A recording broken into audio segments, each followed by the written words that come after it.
Welcome, everyone. Thank you for joining us today. My name is Avner Mendelson. I am the CEO of Bank Leumni USA, a proud sponsor of NEXUS Israel from the first year of its inception. And I am also an alumnus of the Hebrew University. And I am really excited to have here with me Dan Senor, a good friend, a fellow alumnus of Hebrew University, co-author of Startup Nation, which is, in my mind, the best marketing book written for Israel ever, which came to like 12 years ago. He's also the co-founder of Startup Nation Central. And most recently, he is the initiator and the host of the podcast Post-Corona, which we'll touch on a little bit later. Hello, Dan. Hey, Avner. Good. We've got to stop meeting like this. I feel like we had a fantastic in-person conversation 3 years ago, in person at this conference. Then we did Zoom. We did a virtual session like we're having now a year ago. And I thought to myself, well, we'll get through this, and then next year we'll meet in person. Here we are meeting virtually again, but God willing, this is the last one. Next year we'll be in person. I really hope so. And again, the beauty of technology allows us to speak. I believe, Dan, you're in Colorado right now? I'm in Colorado right now for our kids' Pesach break. Fantastic. And I'm here with you guys from Mexico. So hopefully, Mexico. Wow. All right. Technology will hold us and we can stay stable for the rest of this conversation. Yeah. Dan, so let me just jump straight to the gist. COVID, pandemic, a year into this, seeing the light at the end of the tunnel, especially if you're following Israel. I know it's been 12 years now since you wrote Startup Nation. You spent a lot of time following the Israeli tech ecosystem, engaged with it, working with international corporations, with Israeli startups involved with it, doing further research for a new book that we'll touch on. And then COVID hits and come 12 months in. What's going on? What are the implications? What does it mean for us at all in Israel and the Israeli ecosystem? First of all, thanks again for hosting me. It's always a pleasure to be with you, even like this, and obviously a pleasure to be with Hebrew U, which I care a lot about. As Avner said, I'm not only a believer, I'm a customer. As having spent a year studying at the Hebrew U and have continued to be involved, it's an extremely important institution for a variety of reasons. So I'm happy to help and proud to be involved in any way I can. To your question, Avner, I would say the following. What I've been focusing on in my podcast, which is relevant to your question, is I often get the question, or I pose the question. I get the question and I pose the question: is coronavirus just a blip, and we're just going to get through it? In the historical sweep, you could argue that a year and a half really is just a blip, and then we'll move beyond it, and things will basically resume to a pre-corona world. Or is the world transformed because of coronavirus? And what my general view is, I don't think, and I think it's important to approach these questions with some sense of humility because we don't really know. But what I have found and what I find in my discussions with my guests on the podcast is there were a number of trends in place globally in our geopolitics, in our economy, in technology, ecosystems, in our culture, in our society. There were trends in place that were moving at a slow pace, but they were moving. But they were slow enough that if you point to any one of those trends and say, ooh, that's going to change, there was always someone who could respond by saying, oh, it's moving so slowly, so I'm not so sure it's going to change. And what COVID seems to have done in a number of these areas is taken about a decade, a change that would have taken a decade or a decade and a half and collapsed into a year, right? So the most obvious one is digitization. The fact that digitization could take over so much of our lives, our work lives, our personal lives. It was happening, but what may have taken a decade or a decade and a half just all happened in 1 year. And the stat that always kind of blows my mind is that in 2019, if you look at the number of people using Zoom on a daily basis, the maximum number in 2019 was about 10 million people on Zoom in a given day. In April of 2020, about a month into COVID, there were over 300 million people on Zoom. And that is, tens of millions of people who just moved their work life to Zoom. Some in the United States, some 50 million school children moved to Zoom. The U.S. labor force is about 160 million people. Something like, depending on what study you believe, 25 to 40% of it has moved to a virtual remote experience. So, and that's just one example. I can give you example after example after example in a range of sectors where you have all these people, me included, by the way. Like if you would have, I knew Zoom existed before the spring of 2020, but I thought it would be expensive to use, inefficient. I didn't think it would be user-friendly, and I didn't think it would be secure. And yet here I am now living my life on Zoom. So there's it turned a bunch of people who would have been late adopters, if adopters at all, into instant adopters overnight. And again, you're seeing that in a variety of areas. So that's like the condensing, if you will, of change into a short period of time. As it relates to Israel's ecosystem, despite the pain and suffering and the human catastrophe of COVID, which is real, and I don't want to understate it. I don't want to understate what that means for Israel, and I obviously don't want to understate what it means here in the United States or anywhere else in the world. But I do believe when we get to post-corona, we've done a couple of episodes on the podcast about this, I do believe the Israeli tech ecosystem will be in a stronger place than it was before the pandemic. And if why do you say that? Few reasons. One, let's talk about what's in the news right now. It is indisputable and undeniable that despite many hiccups and many twists and turns in Israel's response to the coronavirus, and I don't want to belabor this audience with that history because it's not a great one. The reality is, on the most important moment of this crisis, which is development of a vaccine and distribution of a vaccine, on the latter, the distribution, Israel is leading the world. Israel's friends and allies say that, and Israel's enemies say that. It's like an indisputable fact that Israel's success story on the distribution of the vaccine is extraordinary. So first of all, why does that matter? It matters because there have been other moments in Israel's history where Israel has performed in an extraordinary way, and the world has watched. Right? I'll give you some example. The raid on Entebbe, right? It was an extraordinary feat what Israel pulled off. It was never, if you talk to military planners and military analysts around the world, they say Israel should never have been able to pull that off. And it was, and the whole world watched. Israel's victory in the 6-Day War, right? It's military historians from around the world still study it.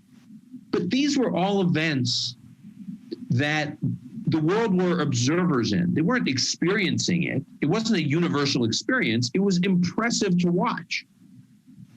COVID is literally, Avner, in your lifetime and mine, the only experience I can think of that is truly universally felt. Every human being on the planet wakes up every day in some way, shape, or form thinking about what coronavirus means for their life, the life of their family, the life of their work, their livelihoods.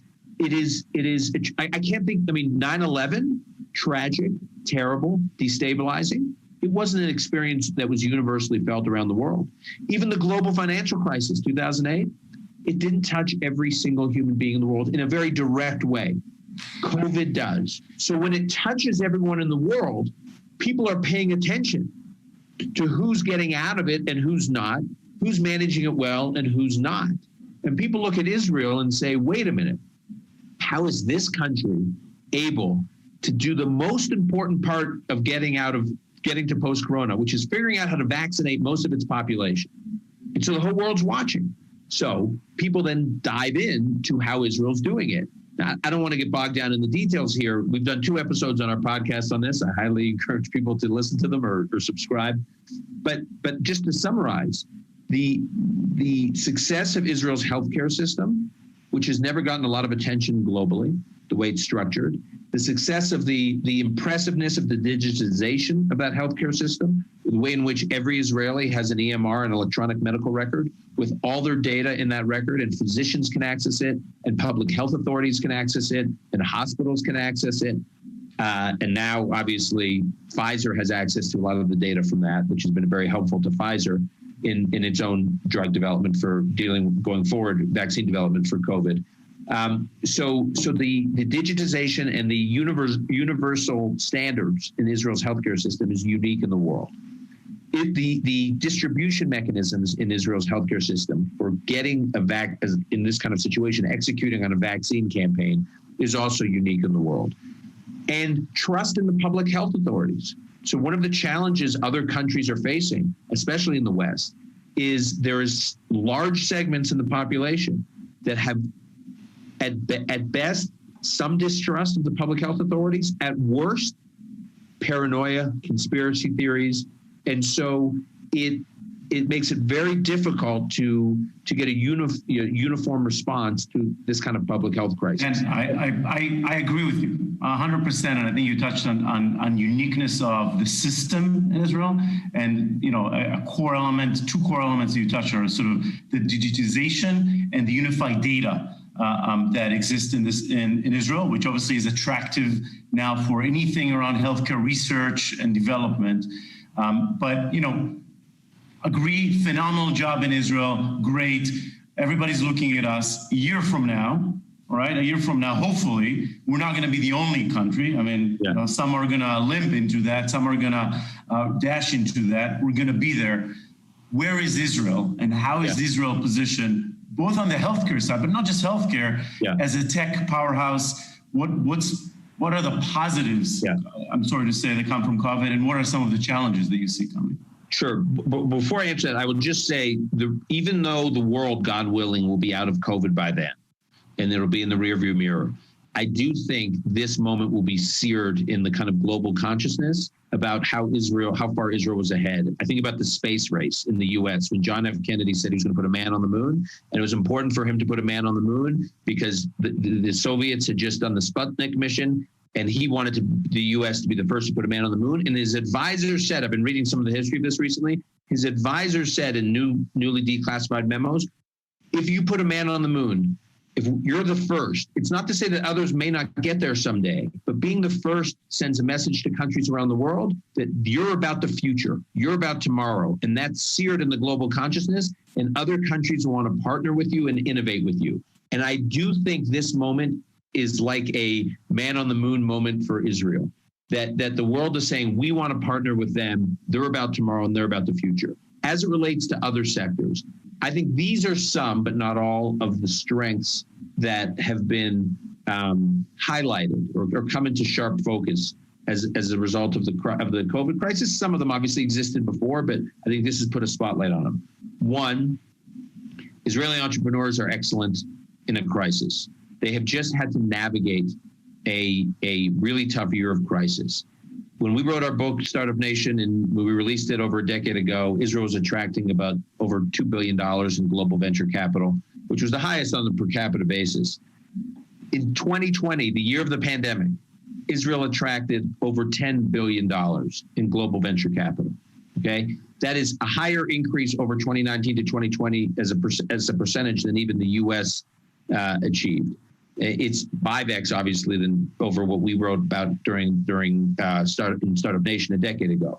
So even while the world is falling apart and we're in the middle of this global pandemic, venture capital, global venture capital, which I believe is the most fungible metric of technological promise, investors from around the world are still saying, we still want to bet on Israeli entrepreneurs, because I think they believe that entrepreneurs in Israel can navigate anything. They're phenomenal in a crisis for a lot of the reasons we got into in our last book and a lot of the reasons we're getting into in our next book.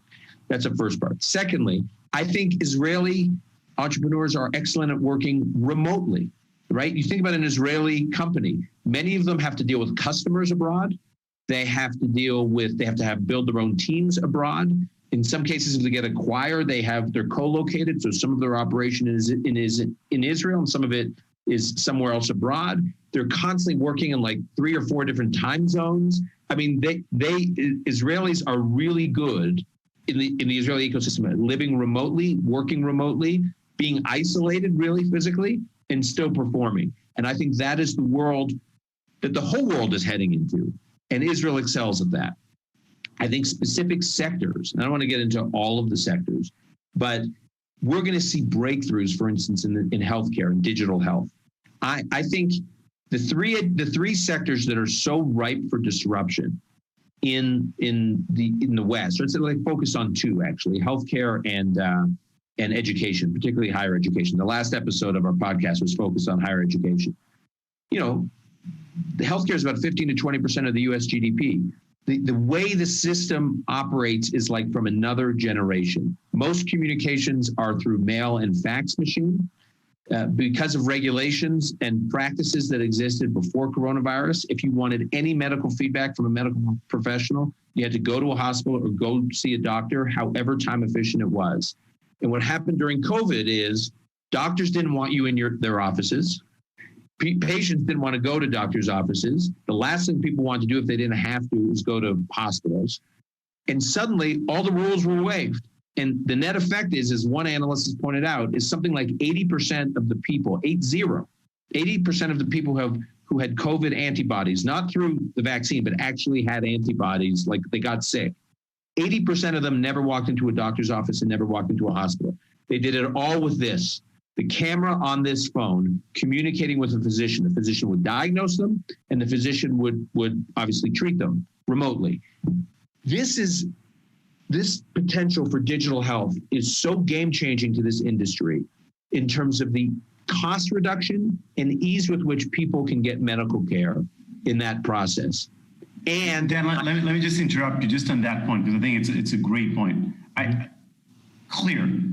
There is a great opportunity for disruption. A lot of startups, a lot of companies are investing a lot in developing that. Israel, of course, has some unique startups, K-Health. Well, I actually think the digital healthcare sector was booming before COVID. At Startup Nation Central, we put together what we call our Finder, which tracks all the healthcare, all the startups in Israel. But we have a specific segment now in digital health. You go look at it. There's tons of digital health companies. This was a flourishing. We would talk up digital health, the digital health sector in Israel, long before COVID. And now I think COVID has woken the world up to the potential of digital health. So just to understand your thoughts here, obviously a ripe area for disruption globally and especially in the U.S. Israel, from what you're saying, is well positioned or has been positioned because there's a lot of investments already in developing that and startups coming out of that. Do you also see Israel as sort of a bedrock in terms of piloting things, continuing, like leveraging what Pfizer has done with the vaccine and the data collection there? Is it going to be also a bedrock for other pilotings and examples, yes, or is it more about Israel entrepreneurs bringing technologies to pilot them elsewhere? It's both. So I think the digital health sector, the ecosystem of digital health startups in Israel is already had promise pre-COVID, and I think it's going to go to a whole other level because of what the whole world is experiencing COVID and the migration to a digital health care system. I also think more and more companies are going to want to partner with Israel the way Pfizer did. Now, let's spend a moment on that. So what did Pfizer actually get? Kai-Fu Lee, who's the author of this book called AI Superpowers, which is a terrific book, I highly recommend it, about the AI superpower war between China and the US. And, Kai-Fu basically argues, and he's a big investor in China, he worked for Google in China, he basically says, look, China has got more data than anybody, so that's why China is going to win. I'm not sure he's right, but that's his view. I once walked him through pre-COVID the healthcare data that the Israeli public health authorities have through the Kupat Cholim, through the EMRs. And he basically said, wow, look, the population set in Israel is obviously smaller than China, but the depth of that data going back decades, 30 plus years, is extraordinary. No one, including China, has that depth of data. And so the potential for drug companies globally and governments globally and research institutions globally to cooperate with Israel and partner the way Pfizer did, I think and Pfizer is proof of concept, right? And I will say one other point on this. Coming back to the trust factor, I believe because Israelis have trust in the public health authorities and the medical system, their willingness to cooperate in trials and provide data that in other parts of the world, particularly the US, there are all sorts of these privacy rights concerns. Those privacy rights concerns aren't the same in Israel. So I think the Israeli population is more bought in, which makes it a more fertile ground for partnerships with players around the world. Well, Dan, I can't believe it. We're almost sort of out of time. And again, I can't wait for doing this in person. We can spend a little bit longer period of time. I think one of the advantages of doing it in a physical space is we can get people's span of attention a little bit longer. We can do the sessions longer. But I will go over the time for a couple of minutes because I do want to ask you a couple more questions. One, with regards to Startup Central. And understanding the role that you play and what is the feedback that you've been getting from, international corporations, which are a big audience for Startup Central, Startup Nation Central, and the work you're doing. Are you seeing already sort of the momentum of those corporations hearing what you're preaching and what you're saying and already sort of trying to take steps? What are you seeing on the ground? Yeah, so when we wrote Startup Nation and when we founded Startup Nation Central, the relationship between Israel and Israel's ecosystem, tech ecosystem, and the world was mostly between the U.S. and Israel and Europe, and Israel and the U.S. Now it's virtually every continent, right? Startup Nation Central, to the extent where they're like the address for the ecosystem, when people come, they need a GPS in Israel. How do I navigate the ecosystem? We're just inundated from players, governments, research institutions, NGOs, and companies and investors from all over Africa, from all over Asia, from all over Latin America, in addition to continuing from Europe and the United States. Now it's also the Arab world. So now, because Israel's building these bilateral relations in the Arab world, I mean, just in the last few days, we've been approached by, without getting into the details, major players in the Arab world who want to my earlier point, they want to partner and bet on Israel's future alongside Israel. So I think there's a dynamic going on now, Avner. It's like FOMO, fear of missing out, right? So all these governments now are feeling FOMO. They're like, well, if that one is partnering with Israel, if that one's opened diplomatic relations with Israel, if that one's just announced an R&D project with Israel, then, this hospital in the UAE just announced a joint research project with Sheba Medical Center. Well, why don't we have a partnership with Sheba Medical? And so it's this incredible FOMO. And then there's a number of reasons for that. There's strategic threats that Israel and many of these countries have in common that enable these partnerships, but it's also the belief that Israel is a Silicon Valley sitting right in the heart of the Middle East. And if you're a country sitting right in the heart of the Middle East, why do you want to get on a plane and fly 15 hours or 18 hours to the Bay Area when you can fly 2.5 or 3 hours and be in Israel and partner with Israel? One other sector, I'll be remiss if I don't mention, because of we're living in, we may not go back to pre-COVID totally, in-person work. We may not be permanently remote. It'll probably be some kind of hybrid world that we're living in post-corona, in my view. What the last year has demonstrated is the demands on cybersecurity are going through the roof. This is also it was already a big area for Israel. The cybersecurity needs, schools need cybersecurity, hospitals need all these companies, all these sectors you would have never thought of before. And so I also think cybersecurity, the ones I always focus on are digital health we talked about, and I'd be remiss if I didn't mention cybersecurity too is going to be a huge growth area. I can tell you that's definitely an area, again, when we serve hundreds of startups, both in New York and Silicon Valley. And obviously, like you said, everybody's been working remote and new companies have been slow to move and relocate to the US, which is sort of the usual trend they do. But the ones who do, we see so many in the cyberspace together with the healthcare space. Education and future of education, that is space that we see innovation coming from Israel.